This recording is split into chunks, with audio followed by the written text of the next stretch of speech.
Bengali guidance YouTube চ্যানেলের আরও একটি নতুন ক্লাসে তোমাদের সকলকে স্বাগত।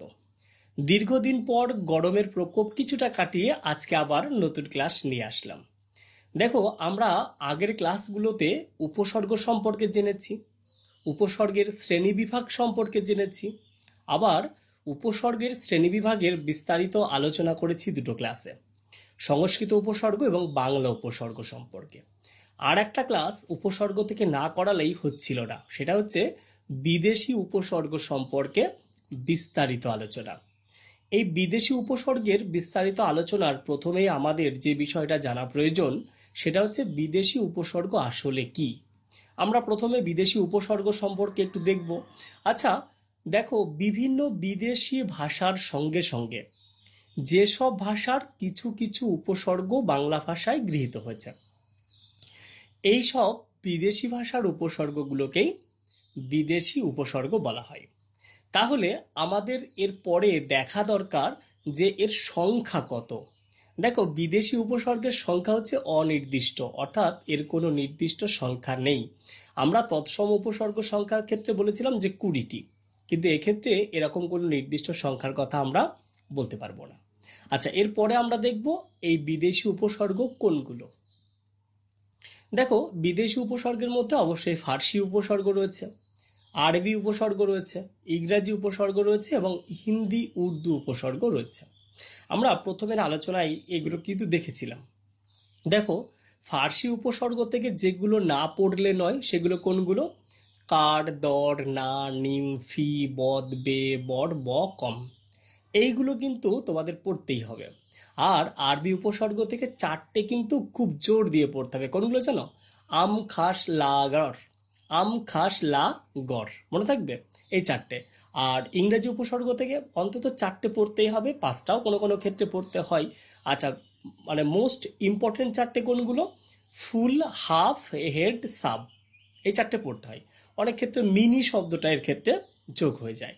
আর হিন্দি উর্দু উপসর্গের ক্ষেত্রে একটা হচ্ছে হর, এই শব্দটা অবশ্যই আমাদের, মানে এই উপসর্গটা আমাদের পড়তে হয়। এই যে বিদেশি উপসর্গগুলো আমরা দেখলাম না, এই বিদেশি উপসর্গ সম্পর্কে কয়েকটা কথা তোমাদের একটু জানিয়ে রাখি। কি কি কথা বলো তো? দেখো, উপসর্গগুলো বাংলা বা সংস্কৃত উপসর্গের মতো এরা নিয়ম মানে না। আর এই উপসর্গগুলো যে কোনো শব্দের সঙ্গেই যুক্ত হতে পারে। বিদেশি উপসর্গের সংখ্যা নির্দিষ্টভাবে বলা যায় না, অর্থাৎ এর নির্দিষ্ট কোনো সংখ্যা নেই। এই 3টে কথা বিশেষভাবে মনে রাখবে। আচ্ছা, এবার আমরা বিদেশি উপসর্গের প্রথম ভাগ ফার্সি উপসর্গ এই সম্পর্কে দেখব। চলো ফার্সি উপসর্গ দেখে নিই। দেখো, কার, দর, না, নিম, ফি, বদ, বে, বর, ব, কম, এই কটা মোটামুটি ফার্সি উপসর্গ আমাদের জানতেই হবে। আচ্ছা, এই ফার্সি উপসর্গগুলো কোন কোন অর্থে ব্যবহৃত হয়েছে চলো দেখব। দেখো, একটা মনে রাখার টেকনিক মনে রাখো, তাহলে দেখে নিতে পারবো। কেমন? বেকার দর কম, মানে যে বেকার তার তো দর নেই, বেকার দর কম, বর্ব নিমফি, বদই বজ্জাত, খোসনা ঠিক কি। বেকার দর কম, বর্ব নিমফি, বদই বজ্জাত, খোসনা ঠিক কি। এইটা যদি মনে রাখতে পারো না, তাহলে উপসর্গগুলো কিন্তু অবশ্যই মনে থাকবে। এগুলো একটু ছড়ার মতো মনে রাখতে পারো তোমরা। আচ্ছা, এবার আমরা এই উপসর্গ সম্পর্কে একটু দেখব। দেখো, এই ফার্সি উপসর্গ হচ্ছে কার। কার মানে হচ্ছে কাজ। এটা কার মানে হচ্ছে কাজ, যেমন কারখানা, যেখানে কাজের কারখানা, তাই না?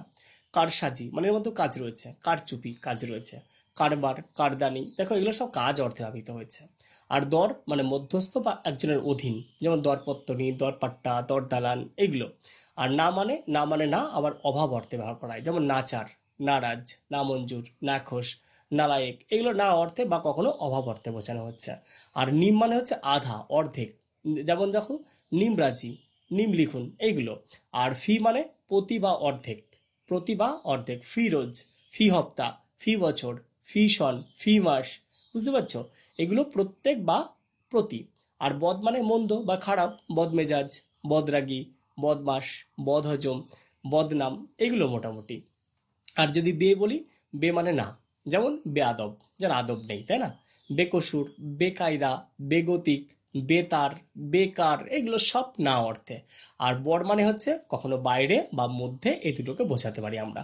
যেমন বরখাস্ত, তাকে কাছ থেকে বাইরে বের করে দেওয়া হলো, তাই না? বরদাস্ত মানে কোনো কিছু বরদাস্ত, সহ্য করা, না সহ্য না করা। আচ্ছা, বরখেলাফ, বরবাদ, এইগুলো। আর মানে হচ্ছে কখনো কখনো সাথে, সাথে বোঝায়, মানে শহীদ বা সাথে।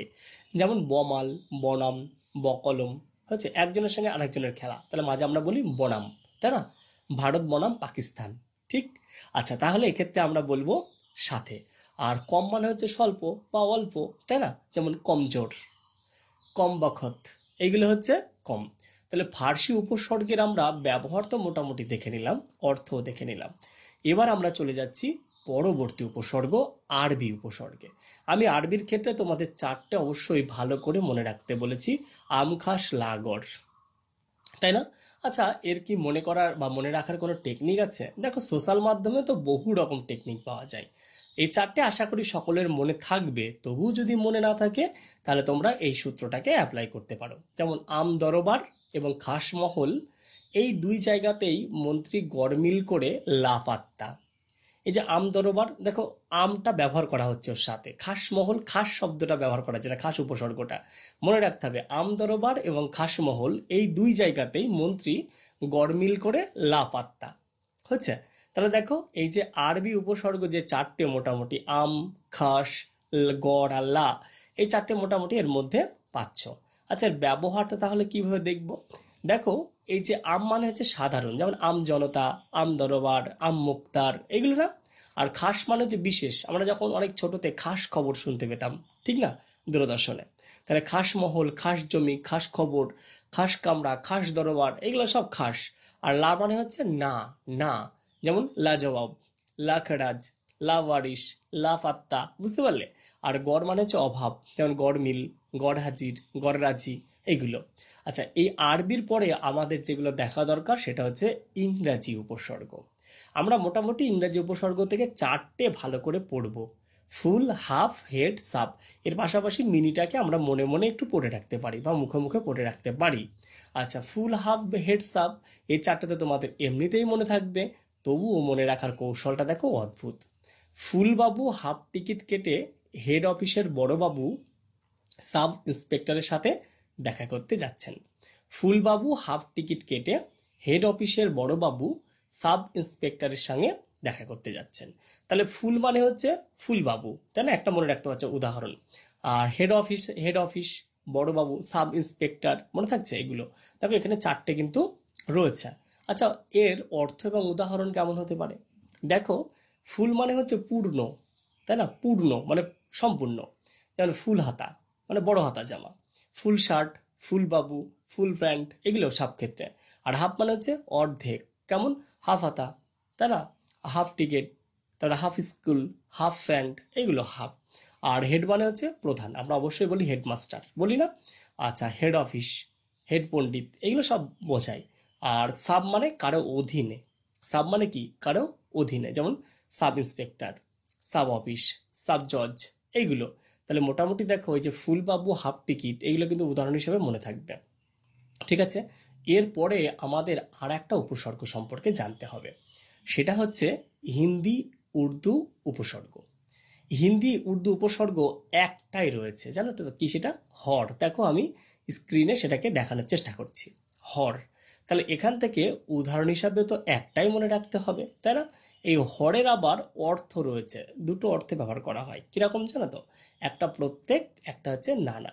যেমন হর প্রত্যেক অর্থে কিরকম ব্যবহার হয়? হর রোজ, হর মহিনা, হর কিসিম, হর হামেশা, এগুলো প্রত্যেক অর্থে।